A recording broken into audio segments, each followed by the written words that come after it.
deep in the shadows. I know it's hard to put one foot in front of the other.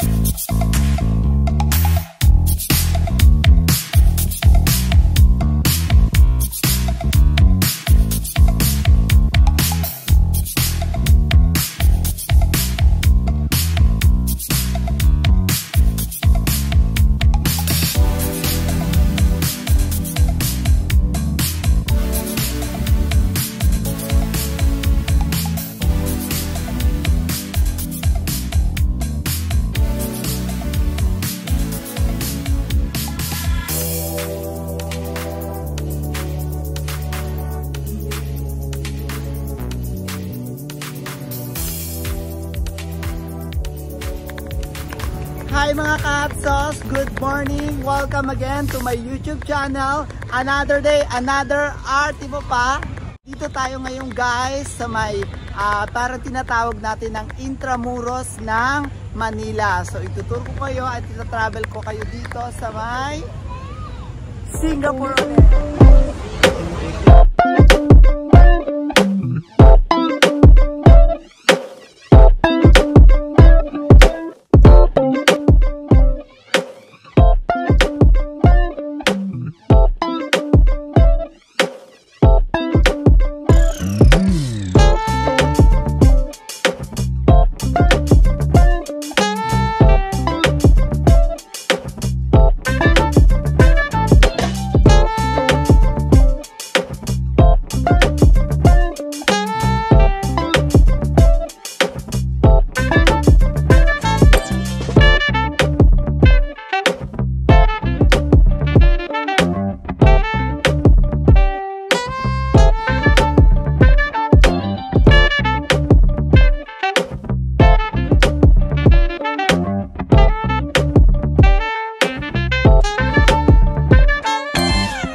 Dito sa Shalang Breakfast, actually naman daming foreigner. Pagka nag-breakfast kayo dito, actually marami siyang foreigner. Kasi yung taste niya, it's like Europe, sis. Yeah, it's like a Europe yung mga lasa ng bread dito. Kaya no wonder na maraming foreigner o maraming puti na choice din to na ang sarap. It melted in your mouth. Talagang nararamdaman mo yung juiciness niya habang inuuya mo siya. Yung bread niya, one, napakasarap. Let's try this. Yung may nuts. And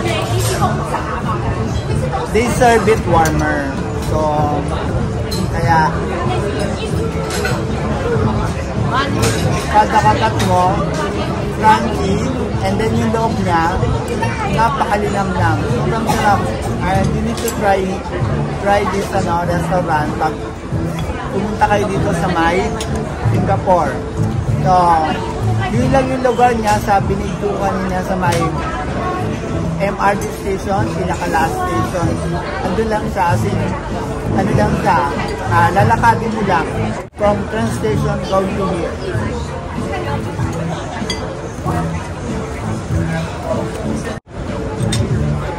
Ng lobo.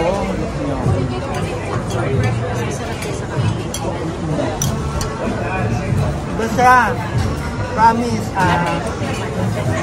no regrets, habang inukuya mo yung food, it's melted in your mouth, na parang yung juice niya talagang malilinam na mo yung lasa. So, kain lang ako ka-Hot-Sauce, and then mamaya, doon na tayo sa sinasabi kong Intramuros ng Singapore. Tatry natin tong apple crumble pie. Let's check it out.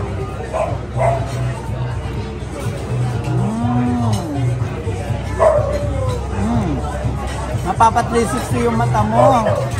Ang sarap. Nako. Ang sarap niya, melted in your mouth.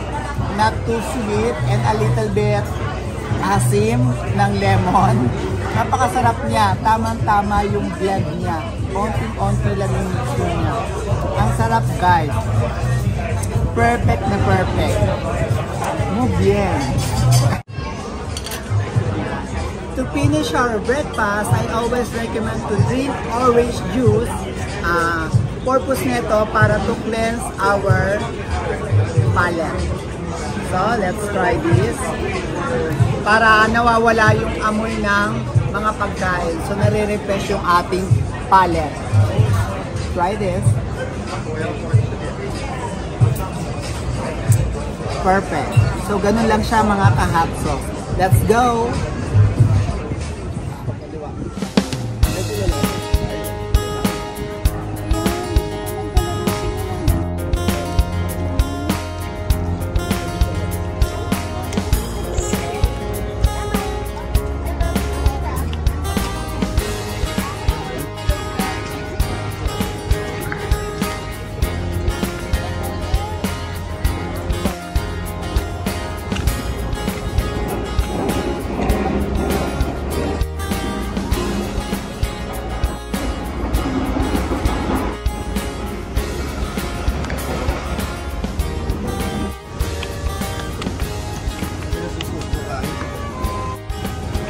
Maraming hakbang to. So, kailangan nyo kumain ng marami dahil mauubos ang kinain nyo. Magugutom kagad kayo kasi napaka daming baitang.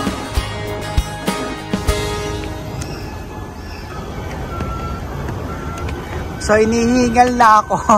Mga nasa, ano pa lang tayo. Meron pang isang set. Nakadalawang, isang set pa lang actually.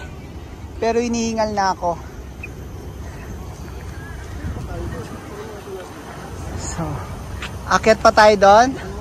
So, akyat pa daw doon.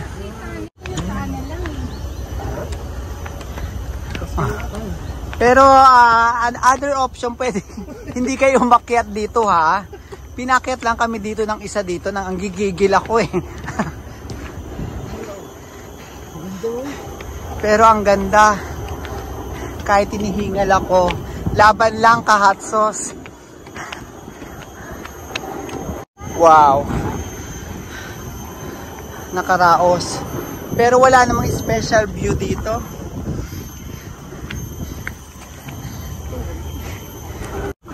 O, diba? Wala naman palang special. Baba na tayo dali.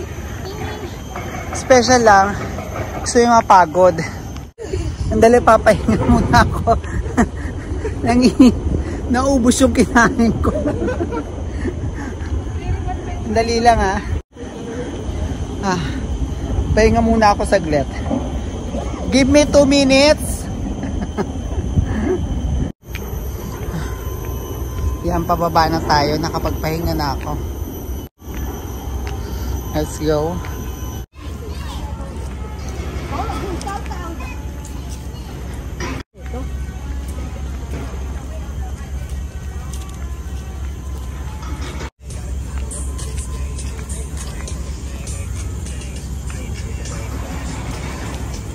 Same thing. Ikaw ang Hindi na nga. So medyo mahabang journey pala mga kahatsos bago natin marating yung Intramuros ng Singapore. May pabundok ano pa session. Straight or right? Just straight. Teka, na-intriga ako dito. Let's check kung anong meron dito. Parang ano siya, mala Thailand. Silipin lang natin. Oh, may elevator. May escalator. Ay, video. Ayan, may mga isda pala siya. O, diba?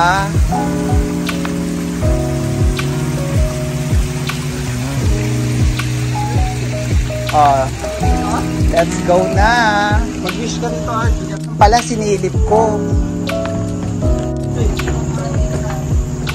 Yan.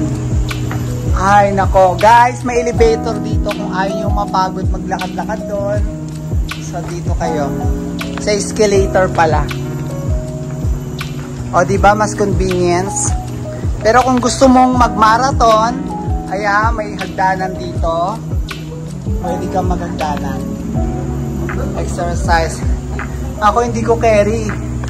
Papagod ako. Pababa naman ulit tayo. Ayan, malapit na tayo sa tunnel. Pwede naman pala sa kalsada dumaan.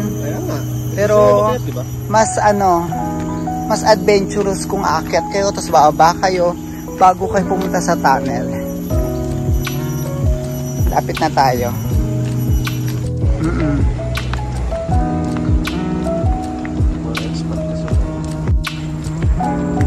Actually, malapit lang tong area na to sa kalsada. Ay, nakikita niyo yung road.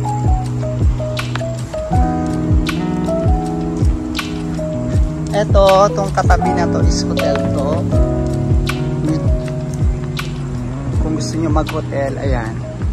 Kung marami kayong Andabels, ayan, pwede kayong mag-hotel dyan.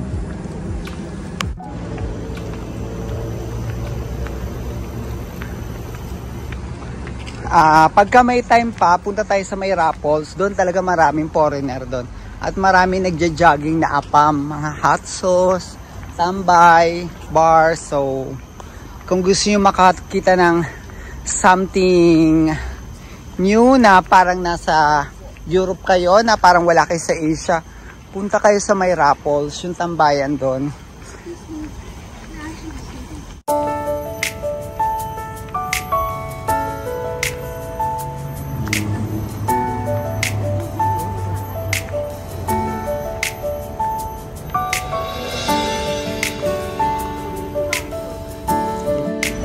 So kahatsos, ihanda nyo yung muscles nyo dito dahil for sure, hihingalin talaga kayo. Nagpusod na ako kasi pinapawisan na talaga ako. Kumakatas na aking mga kalamnan.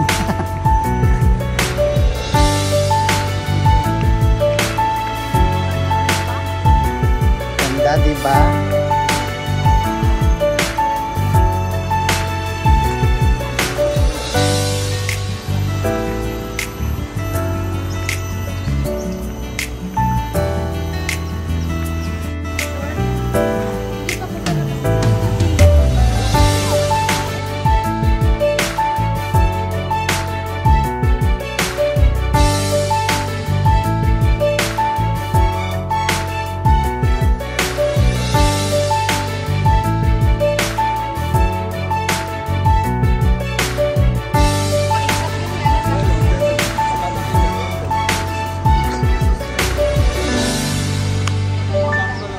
So, bali, ito na yung sign niya.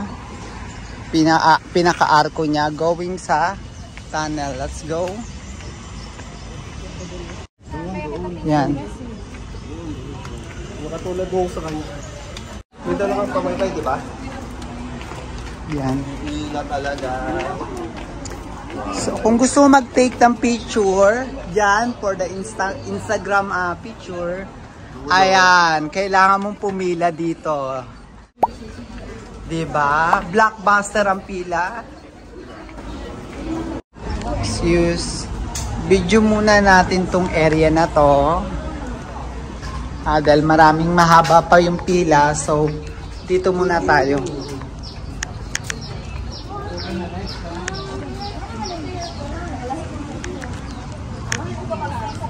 At last, malapit na kami. So, isang pila na lang. Next na po kami take a picture na kami dito for 1 hour. So, bali 1 hour yung kinonsume namin time para makapagpa-picture lang dito sa Instagram siya.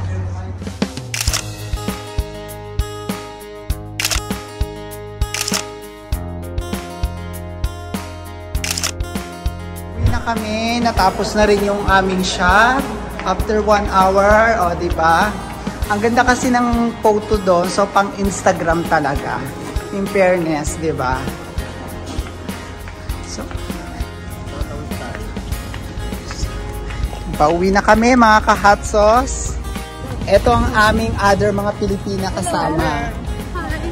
Yan, di ba? Sabay namin. Tourist din siya kagaya ko. Napagod ba kayo sa photoshoot or sa pila? Sa pila. Yes, so mapagod kayo sa pila kasi 1 hour, di ba? Pero yung photoshoot namin, saglit lang, wala pang 3 minutes I guess. Pero yung iba talaga, maasar ka kasi 5 minutes yung kanilang photoshoot. Kaya doon ka lang may stress sa area na yun, sa part na yun. Pero yung, ang ganda naman talaga ng view. So, nag-enjoy kayo sa shop. I hope you enjoy the shop. And I hope you enjoy your vacation in Singapore. Yan, nasa front lang siya ng Dhoby Ghat Station. Kung pupunta kayo dyan, bali harap lang nun. Dhoby Ghat Station.